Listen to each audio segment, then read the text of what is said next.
আসসালামু আলাইকুম। Launch travel ভিডিওতে আপনি স্বাগত। সরাসরি কুয়াকাটা ডক থেকে ভিডিও দেখতে পাচ্ছেন। আমি কুয়াকাটা পাস ও পুবালি ছয়কে বেলুনের সাহায্যে ডগ এড়ে তোলা হয়েছে।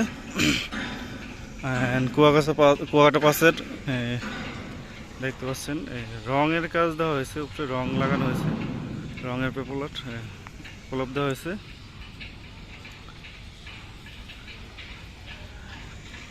তো ঈদের পর কাজ ধরবে কুয়াকাটা পাসের। 90% শিওর যে যদি যুক্ত হয় তাহলে বরিশাল রুটে যুক্ত হবে। সামনে রয়েছে পুবালি ছয় অনেক আগের একটি নৌযান।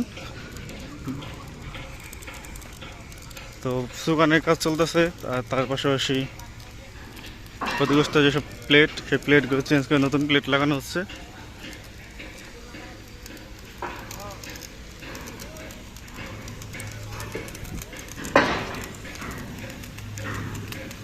দেখতে পাচ্ছেন পুবালি ছয়কে উপরে রুটের, যেহেতু সামনে ঈদকে রেখেই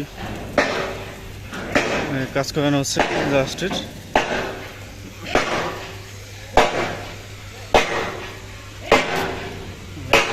তলদেশে ঢালাই দেওয়া আছে, যেহেতু তলদেশে প্লেটগুলো ক্ষতিগ্রস্ত হয়েছে, প্লেটগুলো ঝালাই দেওয়া হচ্ছে। সাইডে রং করা হয়েছে।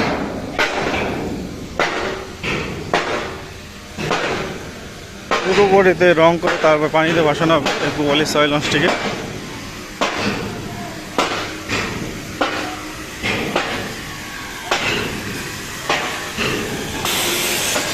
এই হচ্ছে পুবালি ছয় লঞ্চটির সামনের অংশ, আর হচ্ছে কুয়াকাটার পাশে সামনের সাইড।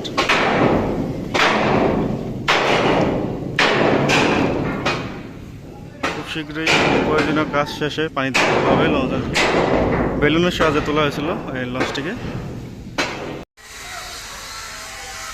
এই ছিল পুবালি ছয় ও কুয়াকাটা পাসের সর্বশেষ আপডেট।